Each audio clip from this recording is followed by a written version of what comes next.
Way back in the very beginning, Dr. Peter Venkman was a college professor specializing in psychic stuff. He didn't really take his job seriously and was using his position for nothing more than conning college chicks into the sack. Maybe he's the smartest of the three with nothing to prove. Dr. Raymond Stantz and Dr. Egon Spengler seem to be theoretical physicists of some sort, working at the same college as Venkman, and they took their jobs more seriously, but unfortunately, the school administration didn't. In need of a new career path, they'd already met the library ghost and had some ideas for how to deal with her.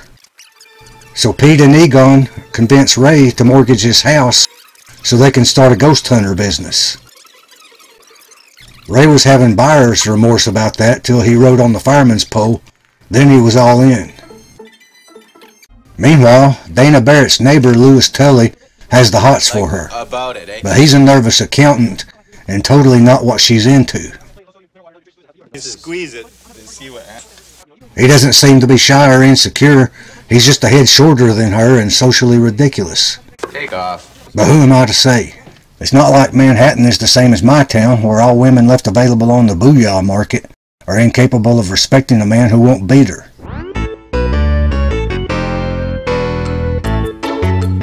Deny it.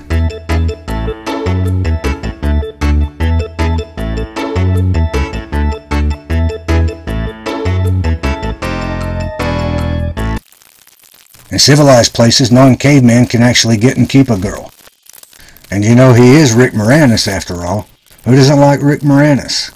He might grow on her, and in the right circumstances she might go for it, but it's not meant to be. It's not in the script. The Ghostbusters make a commercial and Dana sees it, then she gets haunted. She opens her refrigerator and a dog monster tells her about Zool.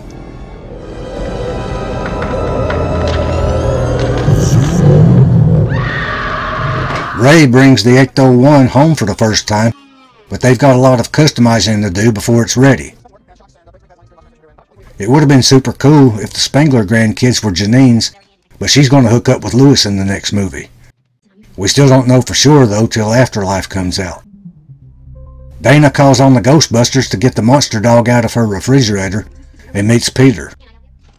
They'll hook up, but it won't work out on the first try. Hi, just a harmless squirrel, not a plastic explosive or anything, nothing to be worried about. They'll get a second chance, but we still don't know how that went. Peter tells Dana he doesn't believe in psychic stuff, failing to mention that it's his specialty. Specializing in something you don't believe in is a hell of a racket. And there were creatures writhing around, and they were growling and snarling, and there were flames, and I heard a voice say Zool. My enemy is an animal, and in order to conquer him, I have to think like an animal, and whenever possible, to look like one. I'm sure there are no animals in there. Good. Animal-free refrigerators are the best. It seems like people were more conscious about cruelty then than now, though it gets more lip service now. They talk so much shit about virtue now, but every show and movie has somebody stuffing murder gore in their mouth in every other scene. And every other scene between that, they're talking about eating murder gore. Slimer was their first catch. You know what I just saw? No, sir. A gopher! Gopher! Hello, Mr. Gopher. Then they got famous. Gopher.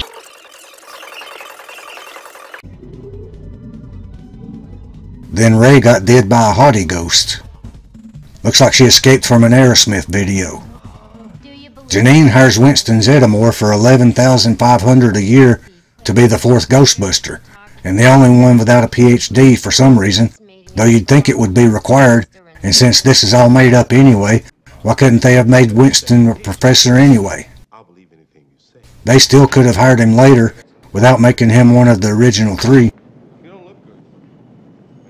He doesn't need to be one of the 3 Second City amigos to be a scientist, because how many scientists are there in the world who aren't Peter, Ray, and Egon? More than one, I bet. And that's enough to say Winston is.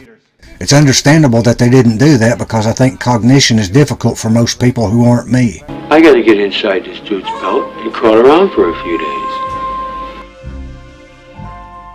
I want you to kill every gopher. There's always a prick like this. There's another one just like him in the next one. They should not only get fired, but they should also be prosecuted for all the trouble they caused. Then Zool and Clortho enter the Earth dimension and run off to possess Dana and Lewis. You bitch!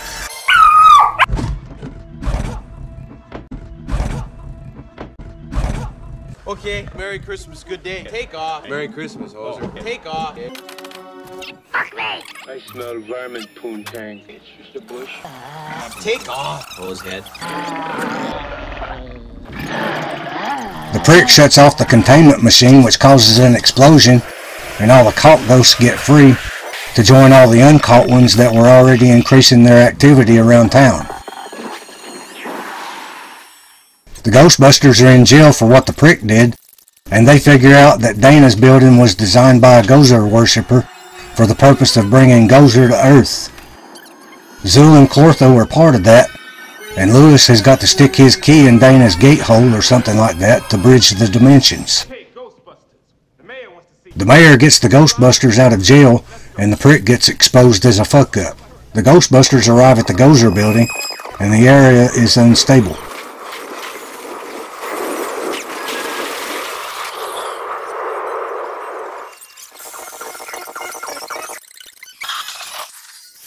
They confront Gozer on the roof, and Ray talks some shit to her, him, it. Gozer says, "Are you a god?" And Ray says, "No." And Gozer says, "Then die." And then she kills them.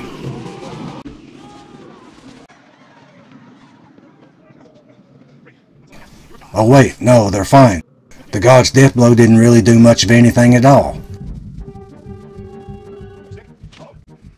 Can Gozer kill them or not? And if she can, why didn't she? Oh well, no biggie. All movies suffering from lack of my input are wishy-washy like that, more or less. Gozer tells them to choose their destroyer, and Ray chooses the Stay Puft Marshmallow Man because he thinks the Stay Puft Marshmallow Man is a cream puff who can't really hurt anybody. Well, they're all shitting like he was wrong, but he wasn't wrong, he was right, and they took it down pretty easily with crossed streams, something that was supposed to melt their brains or whatever, but it didn't, so I guess the super smarties were wrong about that. So why did they say it in the first place? In movies, the laws of physics change between scenes for whatever is most convenient for story progression, I guess, but it's okay because I have to endure that a lot in these types of movies. Gozer went away and the monster dogs turned back into Dana and Lewis. So take off. Dana and Peter are gonna screw now. The end. 5 years later, some slime comes out of the sidewalk and makes Dana's baby buggy run away. Or maybe she should have kept her hands on it. Ray and Winston are doing kid parties because ghost activity has been slow for a while, but it'll pick up in a bit. This is the kid that's going to make our upcoming Afterlife movie.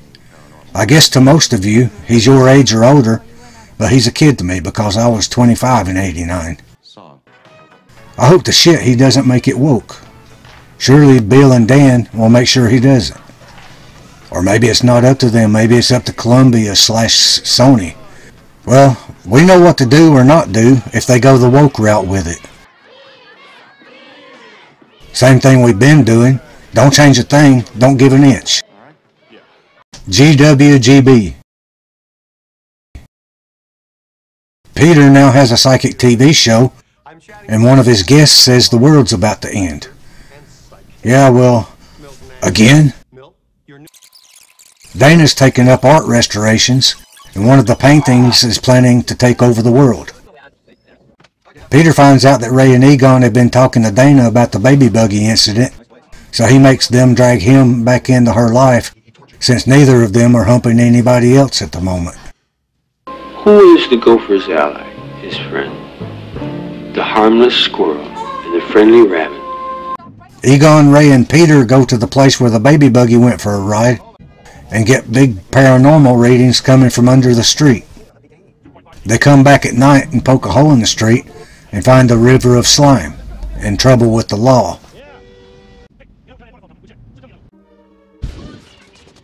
Janos meets Vigo and becomes his minion, servant, flunky, or whatever.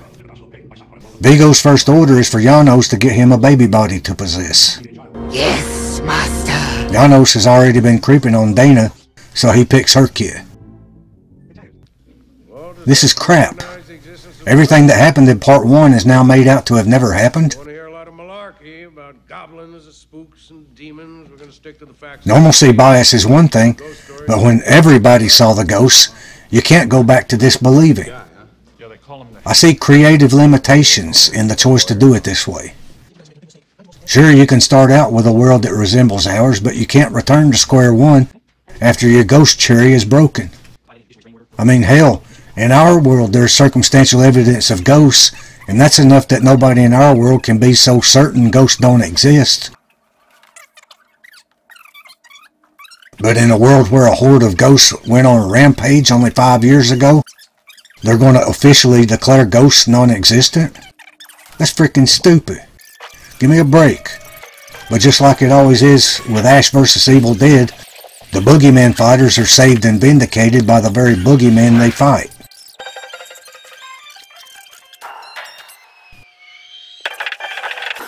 I'm gonna use you two guys to do my dirty work for me.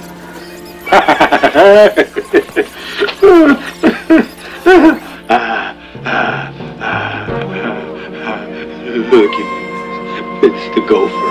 The Ghostbusters figure out that the slime can be imprinted with niceness or meanness. That's important to the plot of this Ghostbuster movie.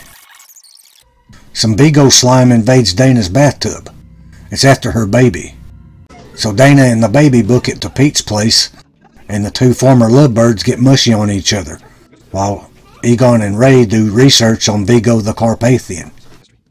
There's a connection between this Vigo character and the... Egon, Ray, and Winston want to go back under the street to check out the river of slime some more, but Peter doesn't want to go with them because he's on a date with Dana. Winston gets pulled into the slime, and Egon and Ray jump in after him. When they get out of it, they realize the slime's mood imprinting power works both ways, and this slime is hostile, so it made the Ghostbusters hostile towards each other. They try to tell Peter about this revelation, but since they're messy and disruptive, they get in trouble again. But hey, they've still got the same mayor who should still be grateful to them for beating Gozer 5 years ago, but nope, he wants to disassociate himself from them, and the new prick, same as the old prick, has them committed to the funny farm. Wow, they get in these jams that they could never get out of unless the spooks show up and vindicate them, but you know they always will. Master, don't worry, I'll help you. Janos makes a pact with Vigo that he'll get baby Oscar for Vigo to inhabit, but he wants Dana for his woman so he can help her raise baby Vigo, and Vigo says, "You my daddy now." Magic Janos makes baby Oscar walk out on the ledge, and from there Janos snatches him. Vigo has the baby now, and the slime is oozing up to the surface, making a cave woman's murder coat come back alive, making manufactured in China plaster bones of fictional extinct animals come alive, and making park benches chase people. To top all that, Cheech got to see the ghost Titanic finally get to New York Harbor. Well, the mayor was shitty to the Ghostbusters, but at least he thought he had them on standby, but nope, the new prick had them committed to the nut house, so now the new prick gets fired, same as the old prick. Pull my finger. Vigo's summoning some dark spooky clouds, and it's looking like he's planning to fuck some shit up. Who you gonna call? There they are. That's who to call. Oh, it's a slime cloud now. Looks nasty. It's made out of the nastiness of the hostile people. And the more hostile the mood of the people is, the tougher the slime ball is. License to kill gophers. The only way they can weaken it is to put people in a better mood. So the Ghostbusters get the idea to squirt some friendly goo on the Statue of Liberty, so she'll like walk the streets and inspire people and stuff. No worries about her stepping on anybody, because CGI characters only step where they're keyframed to step, or mocap to step, depending on which way they animate her. Why the F do they have Ghostbuster 2 logos on their jumpsuits now? Good day. That breaks the fourth wall, but oh well. Lewis decides he's a Ghostbuster now, Take off. and his costume also has a Ghostbuster 2 logo on it. This is where Slimer starts becoming more cooperative. Good day. For the cartoon, Slimer is practically a Ghostbuster, which is ridiculous, but it's a cartoon. Baby's getting possessed now. Almost there. Nope, not today. Ghostbusters crash the party, Yano starts talking shit, and gets hosed with friendly slime. Vigo is pissed and wants to fuck some shit up, but he gets nuked instead. Reversal. Vigo's got your baby, Dana. Peter shit talks Vigo and gets mouth tased, but it didn't really do much. Power like that, you'd think he could vaporize somebody, but I guess the script said no. Then some happy New Yorkers kumbaya Vigo back into the painting. So then Ray becomes Vigo, and the Ghostbusters proton blast the goop and the painting, erasing Vigo out of the picture. Ray and Janos have been slimed with the friendly goop. Now the painting is of the Ghostbusters, which is kind of lame and goofy, but it's at the end of the movie anyway.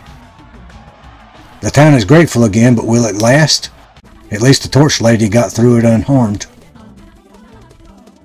All we know of what happened with the Ghostbusters since 1989 is that Slimer got a job betraying his own kind, and Egon joined the flock of seagulls.